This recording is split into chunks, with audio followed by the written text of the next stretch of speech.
on what you think somebody might do. Right. You vote based on how you feel about a personality.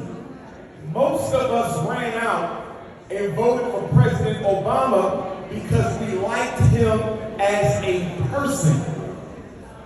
Black people have this thing where you don't vote for people unless you like them. Voting is business. It's not personal. Stop trying to like people and listen to the agenda. We should be voting based on the principle and the platform and the promise, not the personality and the appearance of things. Voting for Joe Biden has gotten Black America nothing because you demanded nothing. And too often we let the Congressional Black Caucus and the collective Black political elite to manipulate our fear into voting for Democrats out of fear for what the Republicans shall do. I don't see any other group voting because they are afraid of something. Chinese vote for concessions, resources, and opportunities. Jews vote for concessions, resources, and opportunities. Mexicans and Arabs and East Indians and Native Americans vote for opportunities, resources, concessions.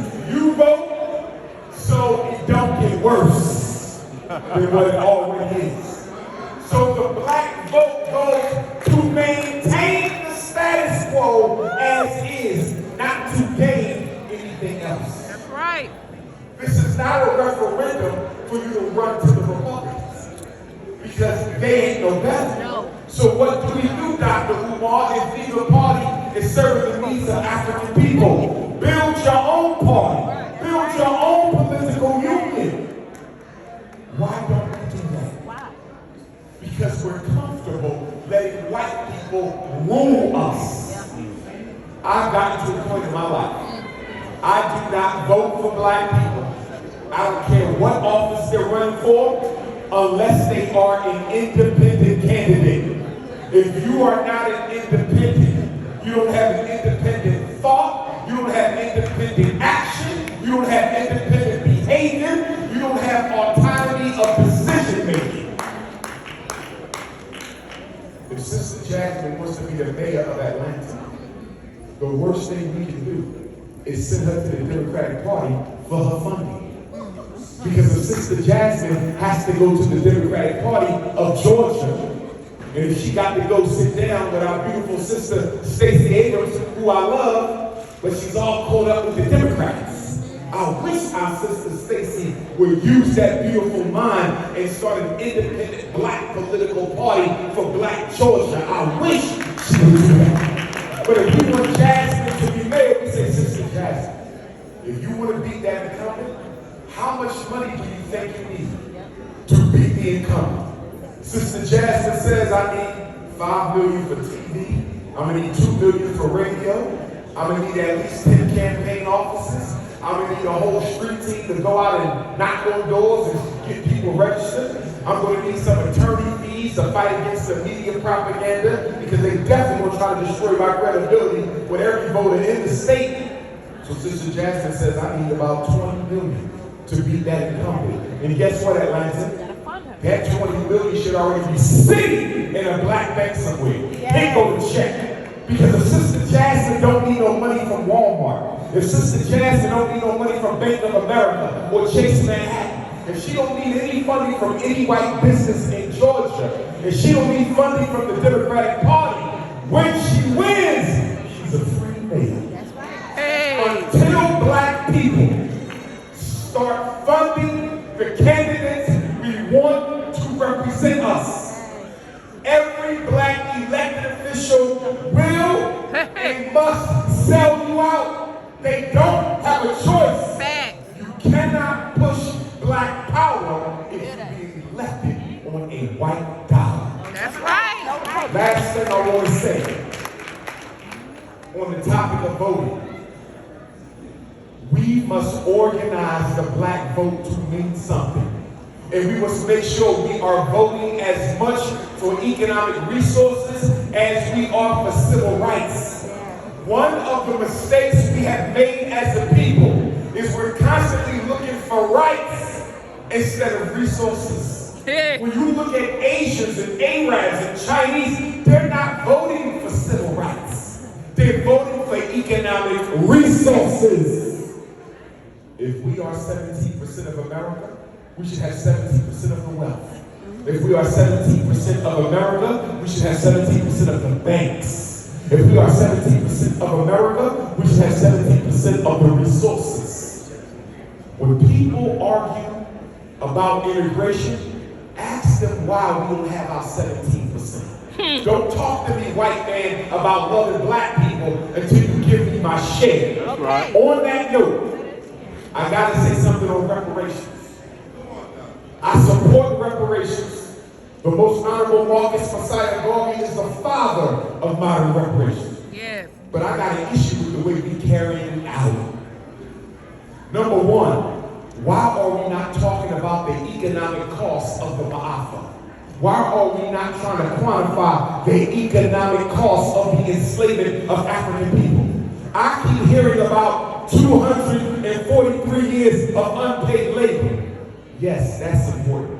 But that 243 years of unpaid labor doesn't even begin to compare to the 400 years of psychological oppression, dehumanization, and spiritual marginalization. I'm not an attorney, but I'm sure the good sister will tell you, people went more for psychological damage than for material damage. That's number one. Number two, on reparations, do not fall for this trap that is trying to get black people to settle for a dollar amount paid out for our ancestors' dehumanization. Listen to me. Accepting a check as reparations is a trap. Why? Because the US dollar isn't attached to any mineral resource. No matter what we get, they can raise the inflation and drop the value of your reparations package. I don't want no damn money for reparations. I want resources. I want opportunities. I want control of minerals. Money runs out, doesn't it? Yes. But America's benefit from the enslavement of our ancestors will never expire. So whatever we get in return should likewise never expire. That's right. There's four things that I want. Four things at the top of my reparations list. Number one, and these are not in order. Number one, I want a return to African people.